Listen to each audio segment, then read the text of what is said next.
Coucou, j'espère que tu vas bien.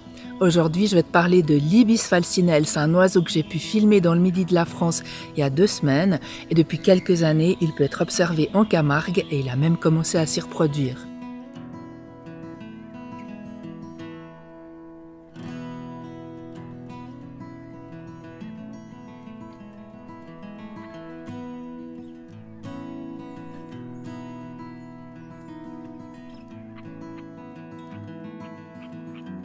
J'adore cette région parce qu'on peut y observer beaucoup d'oiseaux et les paysages sont tellement beaux qu'on ne se lasse pas de les admirer.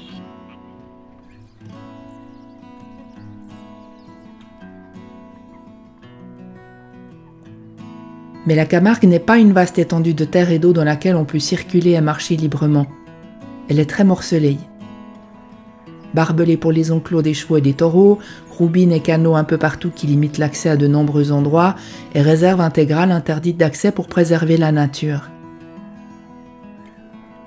Pourtant, quand on regarde autour de soi, on a vraiment une impression de sauvage et de liberté. C'est génial, j'adore.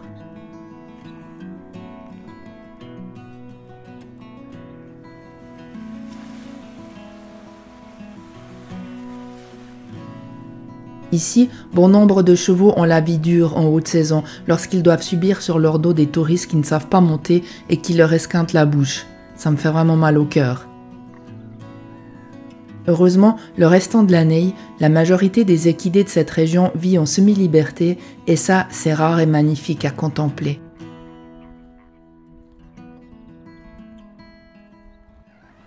Cette fois encore, je dois dire que j'ai été gâtée avec mes rencontres animales parce que j'ai pu filmer de nombreuses espèces que vous découvrirez dans les prochaines vidéos.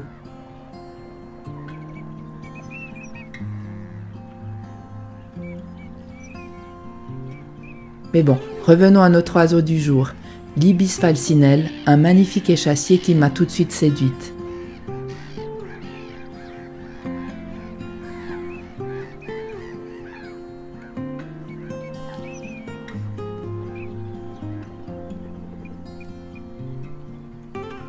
C'est un cousin de l'ibis chauve, lequel a fait les gros titres de la presse locale de Suisse lors de ses escales en période migratoire.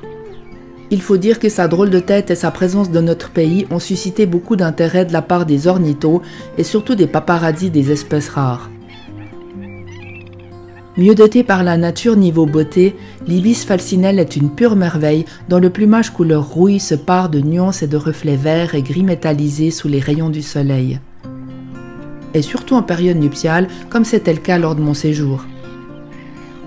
Son long bec incurvé qui lui permet de fouiller la vase pour trouver les larves et les mollusques qui y sont enfouis ressemble beaucoup à celui du courlis cendré.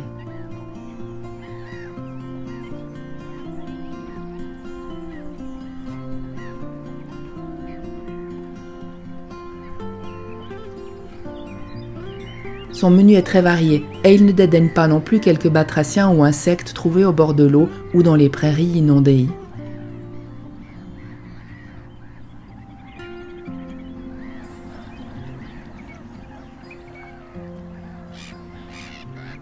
La majorité des effectifs de cette espèce nichent principalement en Europe de l'Est, vers les Balkans. Le delta du Danube est d'ailleurs l'un des sites les plus prisés par l'ibis et plusieurs milliers de couples s'y reproduisent chaque année. Durant la saison froide, ils hivernent en Afrique de l'Est, mais on peut également en observer en Australie et très localement en Asie.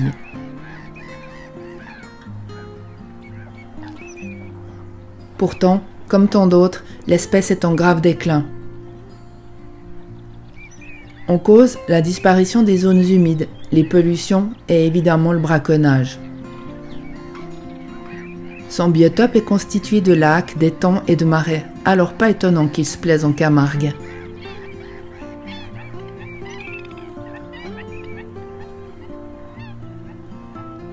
Comparé à la blancheur des grandes aigrettes, des garzettes, des spatules ou encore des garde-bœufs, l'ibis falcinelle détonne dans le décor avec ses couleurs chatoyantes.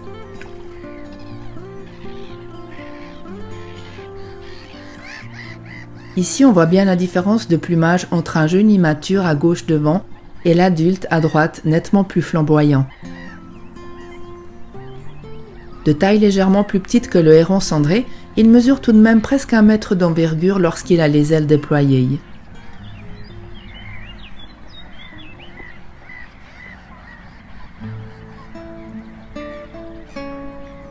Sa corpulence est fine et il ne pèse même pas 1 kilo.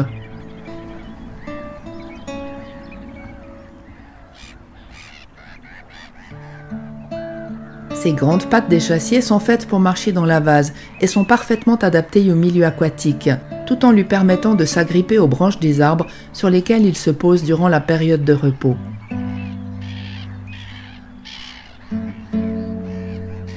Non mais, le moins qu'on puisse dire, c'est que ce mâle, il est vraiment gauche en voulant s'accoupler avec cette femelle qui a déjà bien de la peine à tenir en équilibre sur cet arbre. Non mais il insiste. Il va la faire tomber s'il continue. Honnêtement, j'ai bien cru qu'ils allaient tous les deux chuter, c'était moins une. L'ibis niche dans les arbres et confectionne son nid de la même manière que ses voisins les hérons, spatules ou aigrettes. J'ai pu longuement l'admirer en train de chercher des branchages pour créer ou rafistoler son nid.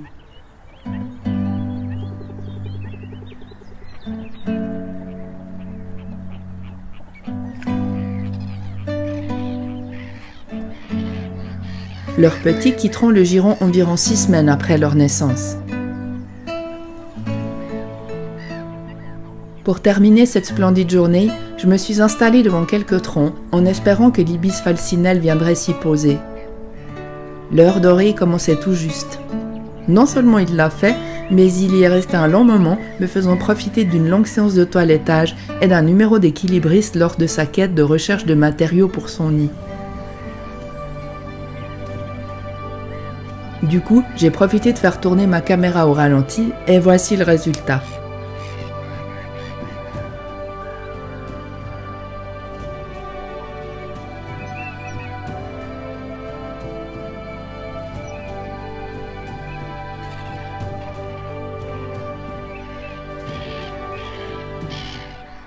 Moi qui suis plutôt axée vidéo, j'ai même pris quelques photos tellement c'était beau.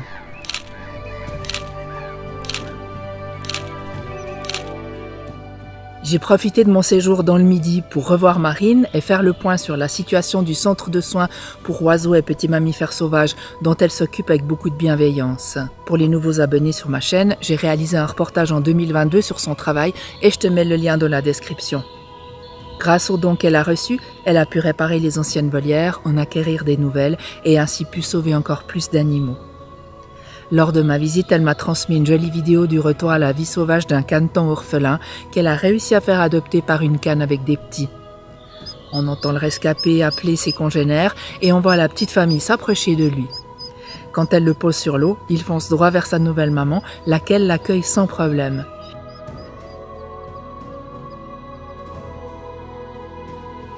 C'est vraiment trop chou et ça fait chaud au cœur quand ça se termine aussi bien. Quant à ces rapaces, ils devront encore patienter le temps de grandir ou de se rétablir avant de pouvoir retrouver la liberté. C'est la fin de cette vidéo, n'oublie pas de t'abonner si ce n'est pas déjà fait et sache que tes commentaires et tes partages m'aident beaucoup à faire connaître mon travail en faveur de la vie sauvage. Tu peux également bénéficier de contenu exclusif en me rejoignant sur ma page Patreon, il y a le lien juste après et aussi dans le descriptif. À bientôt!